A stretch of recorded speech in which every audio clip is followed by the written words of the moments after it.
प्रियंका और आप देख रहे हैं इंडिया पब्लिक खबर। पश्चिम एशिया में जारी संकट अब भारत की राजनीति और अर्थव्यवस्था दोनों के लिए एक बड़ा मुद्दा बनता जा रहा है। इसी को लेकर प्रधानमंत्री नरेंद्र मोदी ने मंगलवार को राज्यसभा में बयान दिया और हालात की गंभीरता को सामने रखा। उन्होंने कहा कि संकट ने भारत के सामने कई अप्रत्याशित चुनौतियां खड़ी कर दी हैं। हालांकि उन्होंने भरोसा दिलाया कि सरकार पूरी तरह सतर्क है और स्थिति से निपटने के लिए लगातार काम कर रही है। प्रधानमंत्री ने अपने भाषण में खास तौर पर तेल, गैस और फर्टिलाइजर की आपूर्ति पर जोर दिया। उन्होंने कहा कि सरकार की कोशिश है कि देश में इन जरूरी चीजों की सप्लाई किसी भी हालत में प्रभावित ना हो। इसके लिए हर स्तर पर निगरानी की जा रही है। उन्होंने बताया कि सरकार ने एक मंत्री समूह का गठन किया है जो हालात पर नजर रखेगा और समय समय पर जरूरी फैसले लेगा। पीएम मोदी ने आगे यह भी कहा कि सरकार की प्राथमिकता है कि संकट का असर किसानों पर ना पड़े।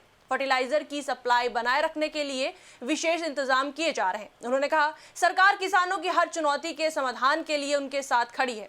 साथ ही उन्होंने ये भी स्पष्ट किया कि देश में पेट्रोल, डीजल और एलपीजी की कमी नहीं होने दी जाएगी ताकि आम जनता को किसी तरह की परेशानी ना हो। साथ ही प्रधानमंत्री ने लोकसभा में दिए अपने पिछले बयान का जिक्र करते हुए कहा कि भारत के पास 53 लाख मैट्रिक टन का रणनीतिक पेट्रोलियम भंडार मौजूद है जो इस तरह के संकट में देश के लिए सुरक्षा कवच का काम करता है। उन्होंने कहा कि पिछले एक दशक में ऊर्जा सुरक्षा को लेकर जो कदम उठाए गए हैं वे आज के हालत में और भी महत्वपूर्ण साबित हो रहे हैं। उन्होंने ये भी बताया कि पश्चिम एशिया में ये संकट 3 सप्ताह से ज्यादा समय से जारी है और इसका असर दुनिया के कई देशों की अर्थव्यवस्था और जनजीवन पर पड़ रहा है। उनके मुताबिक ये संकट केवल आर्थिक नहीं बल्कि राष्ट्रीय सुरक्षा और मानवीय दृष्टि से भी बहुत गंभीर है। लेकिन जहां एक तरफ सरकार स्थिति को नियंत्रण में बताने की कोशिश कर रही है, वहीं विपक्ष इस पर सवाल उठा रहा है। खासकर कांग्रेस सांसद प्रियंका गांधी ने प्रधानमंत्री के बयान को लेकर तीखी प्रतिक्रिया दी। प्रियंका गांधी ने सोमवार को साफ कहा, प्रधानमंत्री ने देश को बताया है कि अभी हालात क्या हैं, इसमें कुछ नया नहीं था। उनके इस बयान से साफ है कि विपक्ष सरकार की बातों से संतुष्ट नहीं है और उसे लगता है कि सरकार सिर्फ जानकारी दोहरा रही है, ठोस समाधान सामने नहीं रख रही है।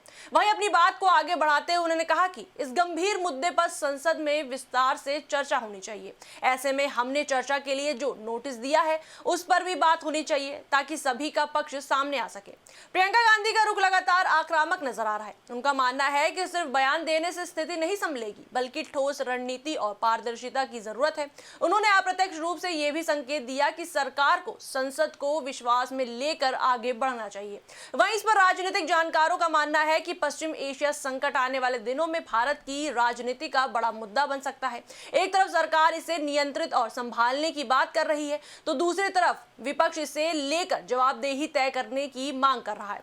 आम जनता के लिए भी ये मुद्दा अहम है क्योंकि इसका सीधा असर पेट्रोल, डीजल की कीमतों, गैस सिलेंडर और खेती से जुड़े खर्चों पर पड़ सकता है।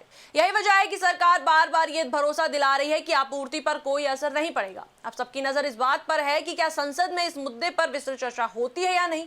अगर चर्चा होती है तो सरकार और विपक्ष दोनों के बीच इस विषय पर तीखी बहस देखने को मिल सकती है। फिलहाल इतना तय है कि पश्चिम एशिया का ये संकट सिर्फ अंतर्राष्ट्रीय मुद्दा नहीं रह गया है बल्कि भारत की आंतरिक राजनीति और आम लोगों की जिंदगी से भी सीधे जुड़ चुका है।